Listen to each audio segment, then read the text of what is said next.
Mayang Imphal Maikei Ngami amasung Longmi miyamna thengnariba ichawgi awab ase koknaba Ithai Dam Khordak Thonggi Sajar amade Nongmai Khongge Ongamlen Dam ase lengakna numit humni fawgi manungda hangdokpiyo Madu natrabadi mayai lambi thengba yauna khongjang kaya chansilagani haina apunba Mayang Imphal Lawro Committee na khangalakle Hiram asiga mari lainana ngase Mayang Imphal Kaithel da pangthokpa Paumishinga unaba amada committee secretary Yumnam Nanaung hai Loktak Patagi Mokhalakpa ising na maram oiraga Mayang Imphal gi akoibada leiba ngagi farm amadi lawfam kaya ising thunjinkhibadagi maikai asonggi miyam kokta kuthamnare maram aduna Loktak Patagi mokhalakliba ising ase senthok hinaba Ithai Dam Khordak Thonggi Satar amade Nongmai Khongge Ongamlen Dam ase lengakna numit humni fawgi manungda hangdokpiyo Handak numit kharani asida chukhiba nongna maram oiraga Mayang Imphal amade masigi akoibada leiba khul singi lawpari lising nipan rom ising thumjinkhibadagi awaba mayoknare ichaw asi maru oina Loktak Patagi ising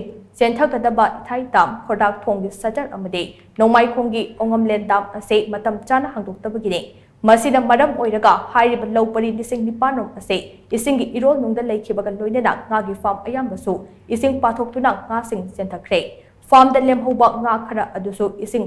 patha pumthabana maram oiraga ayambana sire oiriba phibam asida ichawi chaithing mayokna riba lawmi amade ngami singi mathau taba compensation lengakna numit 15 ni manungda pithokpiyo loinana hojek mokhatlaga leiriba Loktak Pat ki ising ase senthok khinaba Ithai Dam Khordak Thonggi Satar amade Nongmai Khonggi Ongamlen Dam ase mapung fan hangdokpiyo Madu natrabadi state asida leiriba lawmi lof ngami loop amadi CSO singa kusam naraga ban yauna khongjang kaya changsilagani haina mahakna makha chana phongdokhe कोई मैंगपाल area से लोकताक की फिबान लेजबने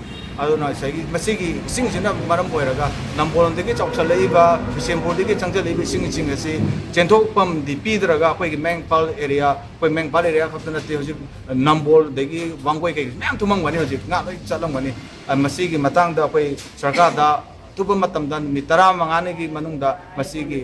करी हाइतरे दा कोइदा खितुपुरन पिबिबा अमदि कोइगी nga mangdraba akoi hojि nga siriba adegi nga chakraba akoi mangangraba singase मसीगी खितुपुरन पिबियो नुमित 30 मनुंगदा पिबियो सरकारना कइदो बय आबगे हाबदु यंजनबियो यंजनबियो हाबसे नुमित 30 हाइसे नुमित 30 मनुंगसे थाबोन पांतो बेगदमना दुबो हयोजि nga चटपा होनरबनिना हयोजि नोंनिनि मांगदा सिंजे मेंग तानरबगिदमा सरकारना कोई उपाय लेजद्रबा कोई लौमी सिमी हाइतरे कोई फार्म तौजरगा हिंजबने कोई चाही मगे लाक्चबा इनकम दुना अंगांगी फीजु हुंजबा अदेगी इमुंग मनुंजु पुजबा अदुंबा फैमिली ngakani se कोइसे अदु होई nga जु लोइ सिरबनिना मसीगे केतुपिरनसु पिबियु अदुगा इसिंजु मेंग तुना ताहनबियो हाना सरकारगे कोइगी मियंग चिंगिनजरे